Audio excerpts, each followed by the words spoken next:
galera que curte o canal. Meu convidado de hoje, ele é pai de 2 filhos, é casado, veio do interior para São Paulo há algum tempo, é avô e é uma satisfação muito grande. Carlão, muito obrigado por ter aceitado o convite. Eu que agradeço aí a preferência, ter convidado aí para esse momento que você está vivendo aí.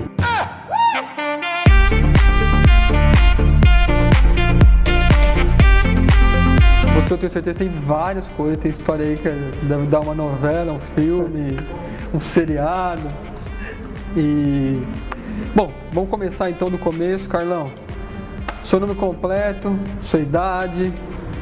Carlos Batista Alves, conhecido lá na região que eu moro como CBA. Tenho 45 anos e, como você disse, sou pai de 2 filhos, casado. Tenho um netinho que está com 4 meses agora e estou aproveitando muito esse momento. Pô, legal, cara, legal. Como é de costume, eu queria que você começasse contando do começo. Conta a sua história, onde você nasceu, como que foi sua infância, ter irmãos, como é que foi ali. Só pra gente fazer um resumo, pra gente já formar aqui o seu perfil até chegar nos dias de hoje. Cara, eu nasci em Santo André, tá? Grande São Paulo. Nasci em 1973. Morei numa vila que chamava Parque Santa Madalena, próximo a uma grande favela de São Paulo chamada Jardim Elba. Meu pai teve 8 filhos, tá? Eu sou o 4º, tá? Então tem 3 mais velhos que eu e 4 mais novos. Eu morei no interior dos 8 anos de idade até os 20 e poucos, sei lá, 24. Você saiu de Santo André 24. Com 8 anos? Com 8 anos. E qual cidade interior que é? Matão. Interior de São Paulo. Interior de São Paulo. Uma cidade assim que eu, aposentando, eu vou morar no interior ainda, porque eu tenho muito ainda para... Você se sente do interior ou você se sente daqui? Porque você nasceu... Cara, eu nasci aqui, mas eu sou um caipira. Você se sente do interior? Eu sou um caipira, sou do interior mesmo. Quando eu era pequeno aqui ainda, eu lembro, pequeno sou até hoje, né? Mas quando eu era criança, eu lembro que meus irmãos, que é o segundo, muito arteiro, né? Arrumou briga com os meninos da favela lá e quiseram apagar ele da história, né? E meu pai não deixou que isso acontecesse e acabou mudando para o interior. Então, por isso que vocês foram para o interior? Foi por esse motivo que nós fomos para o interior. Nossa. Meu pai achou melhor ir para lá do que perder um filho aqui. Lógico. Tá? Não que meu irmão não entrou para o mundo de droga, não entrou para o mundo de bandidagem, nada. Ele simplesmente bateu num moleque que era da favela e aí ele acabou, sofrendo as consequências por ter batido no moleque. Então, meu pai acabou indo para o interior por isso. Meu irmão tinha, na época, acho que 14 anos. Nossa, muito novo. Então, assim, meu pai resolveu ir embora mesmo para não perder um filho. Entendi. Porque ele sabia que a bandidagem ia atrás dele, onde ele estivesse. Entendi. Você foi para lá com 8 anos? Fui para lá com 8 anos. Com 11 anos, eu comecei a ajudar meu pai na roça. Na roça, trabalhei... com 11 anos eu junto com a minha irmã, a gente cuidava de plantação de arroz e feijão do meu pai. Então, depois disso... Era do seu pai mesmo ou era para alguém, para algum fazendeiro? Na época, a gente morava num sítio para um fazendeiro do local. Entendi. Só que ele deixava um pedaço da terra do sítio para o meu pai. Seu Hélio, o nome do meu pai. Aproveita esse pedaço de terra e planta o que o senhor gostar de fazer. Meu pai plantava arroz, feijão, enquanto ele cuidava do restante do sítio lá. Entendi. E eu e a minha irmã, nós cuidávamos disso. Não, era só para vocês comerem. Fazia mesmo para nós mesmos, para consumo tudo próprio. Orgânico.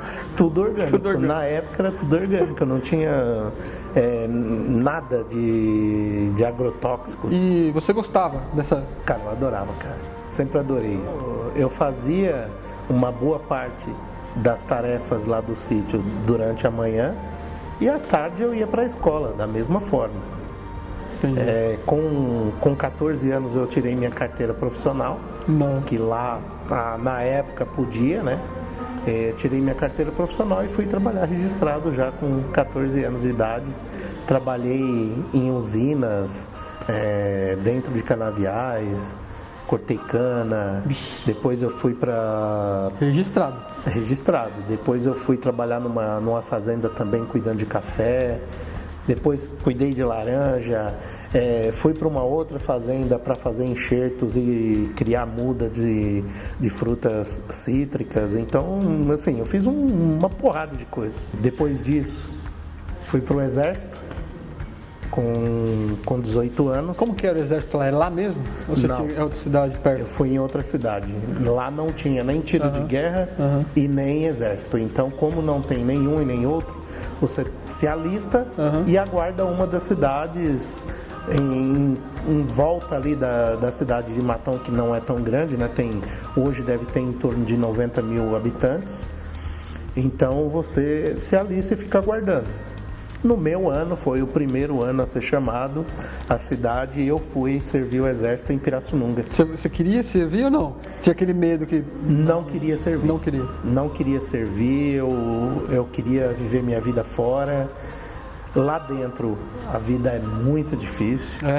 Mas... Difícil em que sentido? Assim? É difícil porque agora eu vejo que nem tanto. Porque eu moro do lado do tiro de guerra e eu vejo tudo que acontece lá no dia a dia. Mas na minha época, foi em 92 que eu servi, foi, eu acho que o último ano que quem estava comandando e estava dentro do exército pôde judiar dos soldados naquela época. Os caras judiavam na maldade, na sacanagem? Eu acho que era mais na brincadeira, dando continuidade no ano que passou, que ele também sofreu aquilo que ele estava fazendo com a gente. E era assim, hoje eu vejo assim, era um sofrer bom.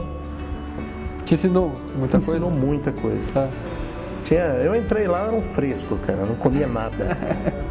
Saí de lá eu comendo bastante coisa, não comia folhas, não comia legume. Hoje eu não como também. Mas como, assim, menos. Mas naquela época lá, cara, eu não comia nada, nem colocava na boca. Conta uma história, o que você tem uma história, sei lá...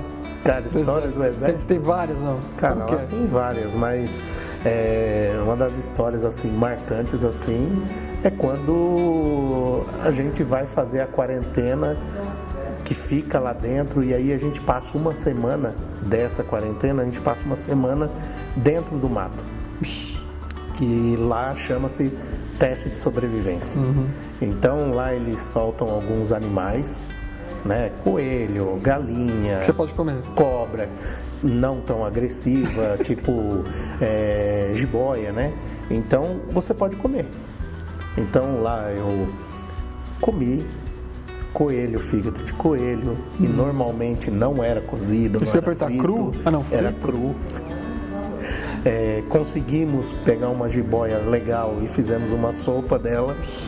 Então, assim, é realmente um teste de sobrevivência. Fica acampado? Fica acampado, fica dentro do mato, você fica com uma mochila enorme nas costas, com um fuzil na mão, e você não pode deixar esse fuzil cair, você não pode deixar ele molhar. Tipo um filho. Dormir, você dorme agarradinho nele, como se hoje fosse minha esposa, durma agarradinho.